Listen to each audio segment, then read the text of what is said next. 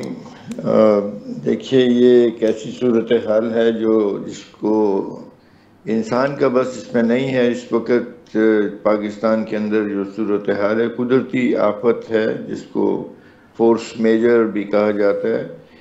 تو اس صورتحال کے اندر ہمیں اطلاع تو تھی کہ یہ ایسے ہوگا, بارشیں بہت زیادہ ہوں گی, سیلاب آئیں گے, لیکن ناقابت اندیشی ہے ہماری کہ جو کام ہم کرتے ہیں اس کے اندر جو ہوش کے ناخن نہیں لیتے ہم. تمام وارننگ کے باوجود دریاؤں کے کناروں کے اوپر بستیاں بن جاتی ہیں, گھر بن جاتے ہیں, اور ہمارے ہاں قانون پہ عمل داری کا فقدان رہا ہے ہمیشہ. تو پھر جب اس کا نتیجہ سامنے آتا ہے برا, تو پھر ہم ایک دوسرے پہ الزام تراشی شروع کرتے ہیں. ہونا تو یہی چاہیے کہ تمام ملک کو, تمام قوم کو مل کر اس آفت کا مقابلہ کرنا چاہیے. یہ درست ہے بات کہ صرف صوبائی حکومت کی ذمہ داری تو نہیں رہ جاتی. جب اس طرح کی آفت ہو پورے ملک کو اس کے اندر مدد کرنی چاہیے مصیبت زدہ لوگوں کی. اور وفاق کی طرف سے اس وقت جو کچھ ہو رہا ہے وہ تو اگر فوج آتی ہے تو فوج تو وفاقی ادارہ ہی ہے, اور وفاق کو اس کے جو خرچ ہے وہ برداشت کرنا پڑے گا اور برداشت کر بھی رہے ہیں. نہیں سر، فوج کی میں بریگیڈیئر صاحب میں فوج کی بات نہیں کر رہی. دیکھیں ہمارے ملک میں کبھی بھی کوئی بھی پرابلم ہوتی ہے نا، ہماری فوج ہمہ وقت تیار رہتی ہے اور ہمیں بلایا بھی جاتا ہے. سب سے پہلے فوج کو بلایا جاتا ہے. فوج کی میں بات نہیں کر رہی، اس کو اس لمحے کے لیے ہم تھوڑا سا ایک سائڈ پہ رکھتے ہیں. ہم آ جاتے ہیں اپنی پولیٹیکل رسپانسبلٹیز کی طرف. کیا ہم پولیٹیکل رسپانسبلٹیز اس طرح سے نبھا رہے ہیں یا صرف اسٹیٹمنٹس چند دے دینے سے ٹھیک ہے رسپانسبلٹیز نبھ گئی، ہو گئی پوری؟ یا اسٹیٹمنٹ دینے سے تو رسپانسبلٹی پوری نہیں ہوتی. عملی کام ہونا چاہیے اور اس کے اندر جو وسائل چاہیے وہ مہیا کیے جانے چاہیے. وفاقی ادارہ ہے، فوج بھی وفاقی ادارہ ہے اور NDMA بھی وفاقی ادارہ ہے. اس کا ایک صوبائی بازو بھی ہے جس کو تیار ہونا چاہیے اس قسم کی واقعات کے لیے. لیکن جہاں تک وسائل کا تعلق ہے وہ تو فوراً مہیا کیے جانے چاہیے اور ہو بھی رہا ہے. ایسا نہیں ہے کہ بالکل ہی بے یار و مددگار چھوڑا ہوا ہے. NDMA نیشنل لیول پہ جو ہے وہ سربراہی کرے گا اس مصیبت سے نمٹنے کے لیے جو حکمت عملی ہے. لیکن میں یہ کہہ رہا ہوں کہ جو وقت پر کام ہے وہ ہم غلط کر لیتے ہیں. جیسے سوات کا جو دریا ہے اس کے دونوں کناروں کے اوپر ہوٹل بن گئے اور یہ کس نے اجازت دی؟ یہ جس نے اجازت دی اس کو آج کٹہرے میں کھڑا کرنا چاہیے. کیسے یہ بن گئے؟ کیونکہ جو دریا ہے ایک پہاڑی دریا ہے. دنیا میں پہاڑی دریا ہوتے ہیں، وہاں تو ایسے دنیا میں کسی جگہ نہیں کہ آپ ہوٹل جو ہے وہ بالکل بہتے پانی کے کنارے تک لے آئیں، بلکہ اس کے بھی اوپر چلے جائیں یہ بتانے کے لیے کہ جی ہم آپ کو پانی کے مزے کروا رہے ہیں، بیٹھیے یہاں چائے پیجیے. تو جب سیلاب آئے گا تو پورا ہوٹل بہہ جائے گا اور اس میں جو نقصان ہوگا، جو جانی نقصان ہوگا، اس کی اصل ذمہ داری تو اسی حکومت پہ آئے گی نا جس نے یہ اس کنسٹرکشن کی اجازت دی. صحیح. اور اس کنسٹرکشن کو ہوتے دیکھ کر کوئی عمل نہیں کیا. تو چلیے یہ وقت ایک دوسرے پہ الزام تراشی کا نہیں ہے، یہ وقت ہے مصیبت زدہ لوگوں کی مدد کرنے کا. اور اس میں تمام وفاقی وسائل اور آپ کی بات درست ہے بریگیڈیئر لیاقت علی طور صاحب. میں ایگری کرتی ہوں اس بات سے کہ یہ وقت جو ہے ایک دوسرے پہ بلیم گیم کا نہیں ہے، ایک دوسرے کے ساتھ کھڑے ہونے کا. اور ہم یہی تو ڈسکس کر رہے ہیں کہ کیا ہمارا وفاق اس وقت صوبے کے ساتھ کھڑا ہے یا نہیں ہے. اسٹیٹمنٹ کی حد تک تو میں ابھی بھی دیکھ رہی تھی پرائم منسٹر صاحب کی اسٹیٹمنٹ ہے، انہوں نے NDMA کو امدادی کارروائیاں تیز کرنے کی ہدایات کر دی ہیں. بریگیڈیئر فاروق صاحب، امدادی کارروائیاں تیز کرنے کی ہدایات کر دینا ٹھیک ہے، بہت اچھی بات ہے پرائم منسٹر صاحب نے کی ہے. میرے لیے جو مین پوائنٹ یہ ہے کہ ایسی جو سیلابی صورتحال ہے، ایسی تباہی والی صورتحال، اس سے پہلے ہم 2 دفعہ اس سے نمٹ چکے ہیں جو ایٹ لیسٹ میری میموری میں ہے. اس سے پہلے میری میموری میں ایٹ لیسٹ نہیں ہے. 2005 کے زلزلے، 2010 کے سیلاب جیسی صورتحال، ہم ایسی چیزوں سے، ایسی آفات سے پہلے نمٹ چکے ہیں. پرابلم تو میرا جو ایک پوائنٹ ہے صرف اتنا ہے کہ ہم پہلے اس چیز کی تیاری کیوں نہیں کرتے؟ کیوں جب یہ موقع سر پہ آ جاتا ہے، وارننگز بھی مل رہی تھی، تبھی ہم آنکھیں کھولتے ہیں؟ دیکھیں آپ کا سوال as an emerging young generation کے آپ سے آپ کا تعلق ہے.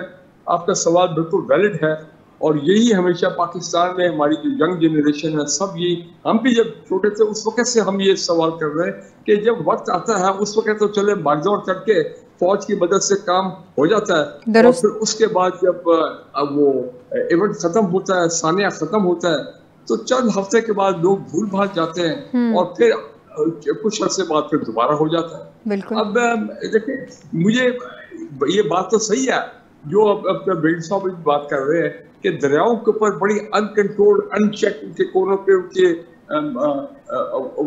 بڑے وہ یہ ہوٹلز بن گئے ہیں، بہت کچھ ایسی آبادی کھڑی کر دی گئی، لوگوں نے گھر بنا لیے ہیں جو کہ نہیں بننے چاہیے تھے. انکنٹرول قسم کی وہاں پہ آبادی ہوئی ہے دریاؤں کے رائٹ اینڈ لیفٹ. لیکن مجھے آپ یہ بتائیں کہ یہ کہاں پہ ہے لوکل گورنمنٹس، کدھر ہیں پروونشل گورنمنٹ، وہاں پہ کیوں یہ اس قسم کی فیورٹزم ہوتی ہے، کیوں نہیں چیکس ہوتے ہیں، کیوں نہیں چیز کنٹرول کیا جاتا ہے. اور دوسری جو بڑی بات ہے جو سب بہت گلیئرنگلی سامنے آئی ہے، اب جب میں یہ ویڈیو دیکھ رہا ہوں پچھلے 3 دن کی،